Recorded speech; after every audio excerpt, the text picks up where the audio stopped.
The second half of Mega Man 1 foregoes the non-linear level structure of the early stages in favor of a 4-part Gauntlet designed to give the player a real run for their money. Wily's Fortress is a series of familiar challenges with a few new twists here and there.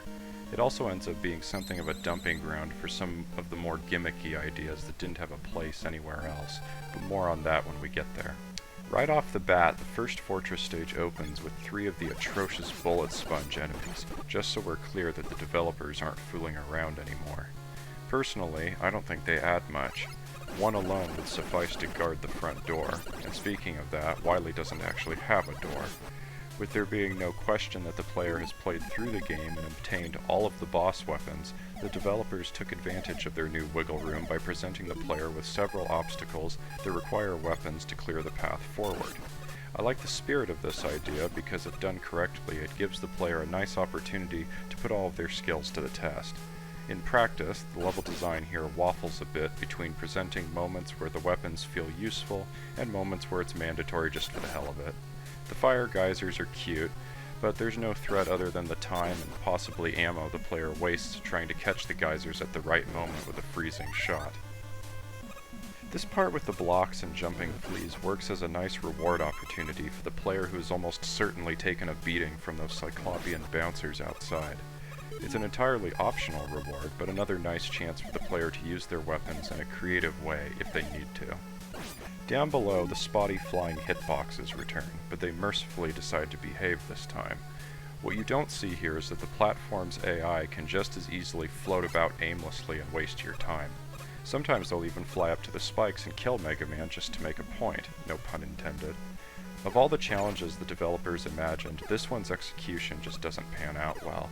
It's boring waiting for the platforms to do the right behaviors, and if you try to force the issue with something like the magnet beam weapon, you risk being killed by the random behavior of the platforms.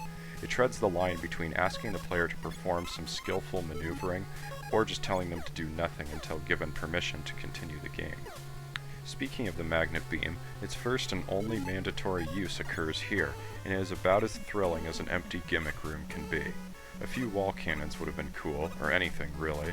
You'd think that something as versatile as a weapon that produces platforms for the player to stand on almost anywhere they want would encourage a lot more creativity with the obstacles, but not here it seems. Bear with me on this upcoming boss because I don't think watching a video does it full service. This yellow double is my favorite boss in this game, and that's probably going to seem mundane to some people. He might just look like a simple pattern recognition boss, but that's because he is. He has exactly 2 patterns, ignoring the somewhat random movement of his eye when it shoots a bullet. These 2 patterns are all you're going to see, but they're pretty stylish for an older game. The subtle changes between the 2 patterns ensure that you never feel quite at ease while dodging the blobs, but you also never lose that feeling of satisfaction that comes with playing flawlessly, until you and the game are coming together in a beautifully choreographed dance of gameplay. I love this boss because he embodies the fundamental mechanics of the game and demands a near-perfect performance from the player. You don't just anticipate when you're going to jump over a flying blob, you also need to consider how high to jump so as to time your descent between another pair of blobs without taking damage. You adapt to a constantly changing battlefield with the simplest of movements, always on your toes. He punishes mistakes, but doesn't deal so much damage that you couldn't still learn, adjust for your mistakes, and survive long enough to succeed on your very first try. He's Iceman on crack, and a hell of a lot more entertaining to play against. Yes, he's a gimmick boss, but he's a well thought out gimmick, and it always feels rewarding to play well against him.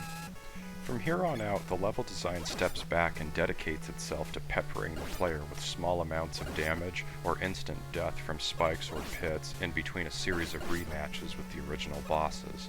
The theme of the Fortress levels is endurance, as the developer puts increasing pressure on your health, ammo, and lives in case you forgot that this is your final test as the player. The second Fortress stage puts the player up against Cutman and Elecman again inside of empty square rooms with no terrain to take advantage of. Given in particular how tricky Elecman's attacks can be to dodge, the layout of these rooms encourages blazing your way through as quickly and efficiently as possible by exploiting the boss's weapon weaknesses. Along the way, we find a few proper opportunities to use the magnet beam to easily collect some optional rewards. I appreciate the developers keeping the coolest weapon in their game relevant, but I really do wish it got more use. The boss of the second fortress stage is a clone of Mega Man, and probably my second favorite boss in the game just for the style of the whole battle. While mirror match bosses aren't anything terribly unique or out of this world, when they're well executed they can be either great opportunities for the player to break out all of their learned skills in an all-out slugfest, or in the case of Copycat Mega Man, a great kinetic puzzle. He always tries to jump when you shoot at him from medium to close range, and he'll switch to whatever weapon you equip on the fly. He's not quite as demanding as the Yellow Devil, but a good exercise all the same and fun to play around with. The third fortress stage lasts just long enough for you to wonder at the end whether there was ever a stage at all. You spend your time descending through a tube past almost harmlessly placed enemies for a few screens, before running down a pipeline with rushing water propelling you along as penguins and bullets float onto the screen. There's a bit of drama in the presentation, but on the whole the stage feels like an excuse to include the boss who appears at the end. After going for about 30 seconds doing what amounts to a relaxing jog, we reach a pile of Gutsman blocks and a robot inside of a bubble. Given that the bubble bots are too large to reliably jump over half the time, I imagine the developers intended for the player to use the magnet beam to actively avoid the bubbles before switching back to the buster cannon and popping them. I don't do this here because switching between the magnet beam and the buster that many times would be tedious. The bubbles eventually become so fast that it's impossible to dodge them at all, and that's when you use the super arm to chuck the blocks at them. The whole thing plays out as a puzzle boss, where the player is punished if they immediately go for the obvious advantage provided right at the start. I like the principle behind that idea, but the execution of this boss as a whole is even more gimmicky than the previous two bosses, but without any of the fun that those bosses can provide. To me, this boss and his level feels like a weird tangent that interrupts the pacing of the other fortress stages. There was something going on here, but the ideas don't feel like they were fully fleshed out, and were they cut from the game entirely, I don't think it would be less for their removal. The final stage of the game is short but well paced. It's one final gauntlet of bosses, preceded by a few annoyances that let the player exercise the usefulness of their weapons one last time. The best part of this is the opportunity to use the magnet beam to arguably its most useful purpose in the entire game, which is ignoring this sliding platform as much as possible and grabbing the extra life and supercharge item without any risk. The supercharge item doesn't actually do anything unique other than refill all your health and weapons at the same time, but still, would you really want to skip it? The developers boiled down the Gauntlet challenge theme to its purest form by literally placing 4 bosses directly after each other in square rooms beside an elevator.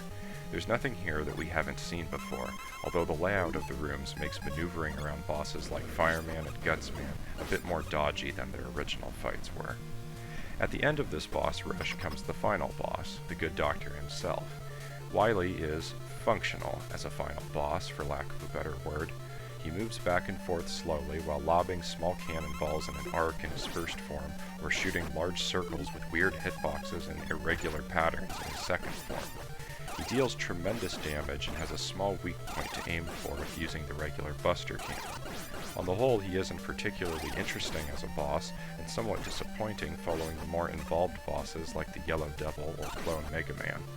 Wily's second form does challenge the player to adapt to an unorthodox attack pattern though, and so the game ends on a final test of the basic mechanics, which is nice. If anything though, the 4 boss rematches preceding Dr. Wily seem intended to be treated as extensions of the final boss fight, and taken in this way, the final challenge as a whole is a well-rounded one, with 6 different boss patterns to deal with in quick succession. And so, with that, the game ends. But before I cut this, 2 last pieces of trivia that I couldn't find a time to talk about sooner. First, if you played any of the other mainline Mega Man games before, then you might wonder why this original game has a score counter when none of the others do. This is because of the era the game was made in, being Capcom's first serious jump to console gaming from the arcades. Score counters are as natural as breathing air for arcade games, but it doesn't serve much of a point in a console game like this, with no high score list for anybody to see, which is why the whole idea disappears from the sequels. It's just a holdover from Capcom's time as an arcade developer. Second, those nicknames you see down below that the developers gave themselves in the credits weren't just done for giggles. In the early years of the video game industry, it wasn't uncommon for rival development studios and publishers to try and buy off talented programmers and designers that they learned of through the credits of another game or simple association within the industry. To prevent this, and to allow the publishing companies more power to control and take credit for their products, a policy of forced employee anonymity while working on major titles wasn't unusual for many studios. Well, that's my piece. I hope you enjoyed taking this trip with me. By the way, that girl is Mega Man's sister, Roll, and Santa Claus there is his creator, Dr. Light. In Japanese, Mega Man is called Rockman. Get it? Rock and roll? It's funny.